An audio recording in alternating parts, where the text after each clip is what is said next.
காஞ்சி மகா சுவாமிகள் அருளிய தெய்வத்தின் குரல் பாகம் 5 பகுதி 95.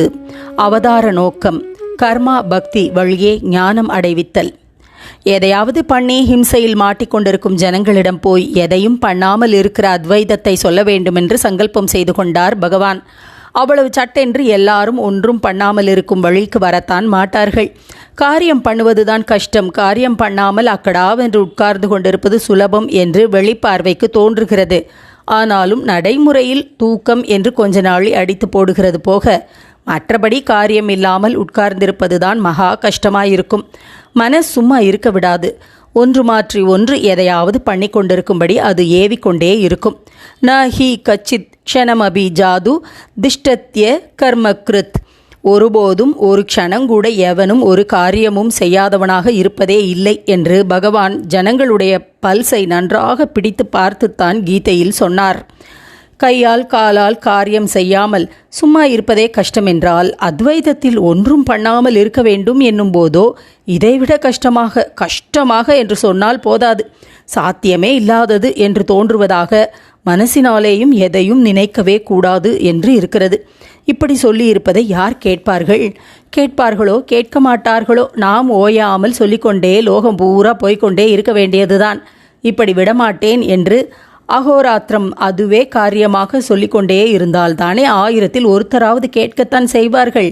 பிற்காலங்களில் வரப்போகிறவர்களுக்காகவும் எழுதி வைத்துவிட்டால் தலைமுறைக்கு தலைமுறை இப்படி 1000-ல் ஒருத்தர் அந்தபடி கேட்டு பண்ணாமல் போக மாட்டார்கள். இப்படி 1000-ல் ஒருத்தர், அது கூட ஜாஸ்தியாக இருக்கலாம், 1,00,000-ல் 10 லட்சத்தில் ஒருத்தர் ஒன்றும் பண்ணாமல் சும்மா இருந்து கொண்டு சம்சாரத்திலிருந்து விடுதலை பெற்றுவிட்டால் கூட போதும். இத்தனை கோடானு கோடி ஜீவராசிகளை கொண்ட சிருஷ்டி வீணாகவில்லை, பழமாக பழுத்துவிட்டது என்று ஆகிவிடும். பாக்கி பேர் கர்மாவில் பக்தியில்தான் போக முடியும். பக்தி கூட கனிந்த பக்தியாக லோகத்தில் சகலத்திடமும் வைராக்கியம், ஈஸ்வரன் ஒருவனிடம் மட்டும் பரம பிரேமை என்று இருக்கும் கனிந்த பக்தியாக ரொம்ப பேரிடம் இருக்க முடியாது.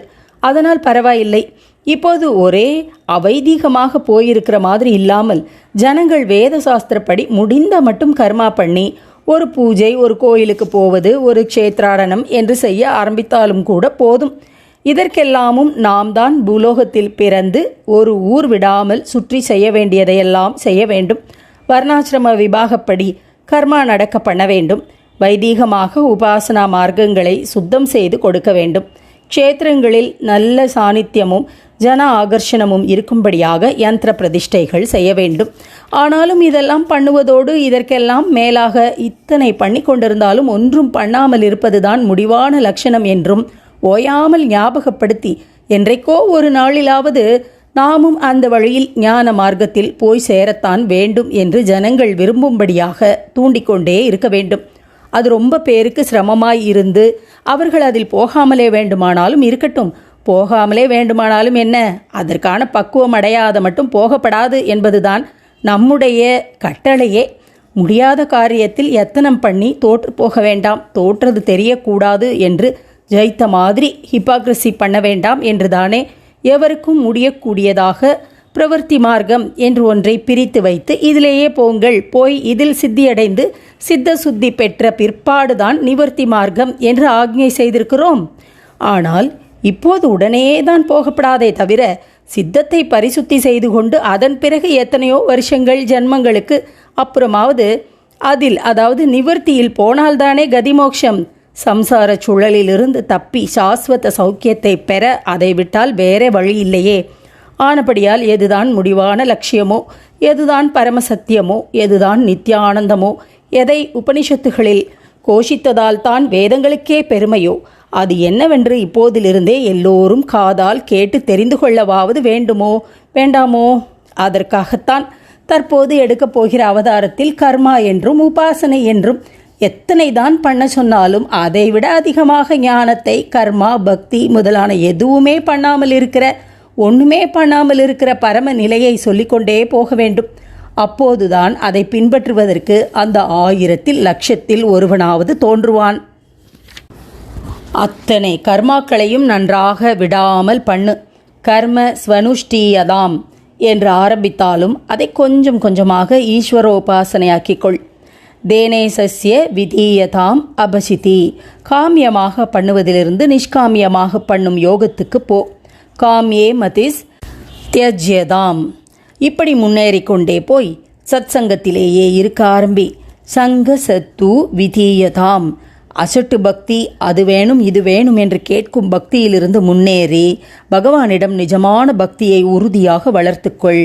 பகவதோ பக்திர் திருடாதீயதாம் என்றெல்லாம் ஜனங்களுக்கு சொல்லிக்கொண்டே போனாலும் முடிவான லட்சியத்தை மறக்க விடக்கூடாது, அதை சொல்லாமல் விடக்கூடாது.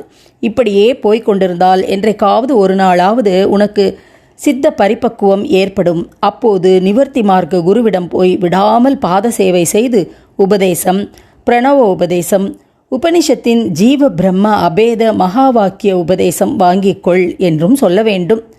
சத் வித்வான் உபஸ்ருப்யதாம் பிரதிதினம் தத் பாதுகா சேவ்தாம் பிரம்மைகாட்சரம் அர்த்தியதாம் ஸ்ருதிசிரோ வாக்கியம் சமாகரண்யதாம் பிரம்மாஸ்மீதி விபாவ்யதாம்.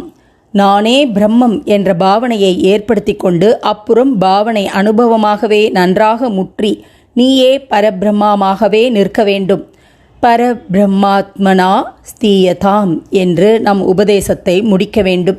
அங்கே ஒன்றும் பண்ண வேண்டாம், ஒன்றின் உறவும் வேண்டாம். எல்லா காரியத்திற்கும் முழுக்கு போட்டுவிட்டு ஏகாந்தத்தில் சௌக்கியமாக இருக்க வேண்டியது.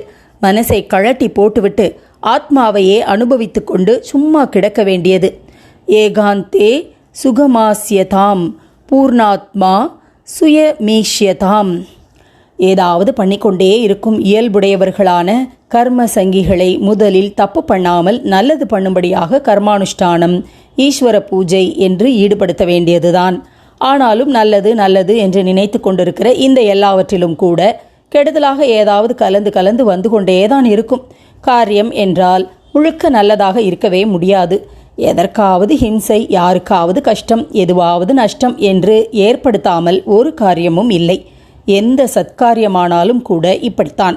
எத்தனைதான் நல்லதை நினைத்து பரோபகாரம் பரமோபகாரம் பண்ணுவதாக பெருமைப்பட்டு கொண்டு செய்வதிலும் நல்லதற்கில்லாத அம்சங்களும் கொஞ்சமாவது கலந்துதான் வரும்.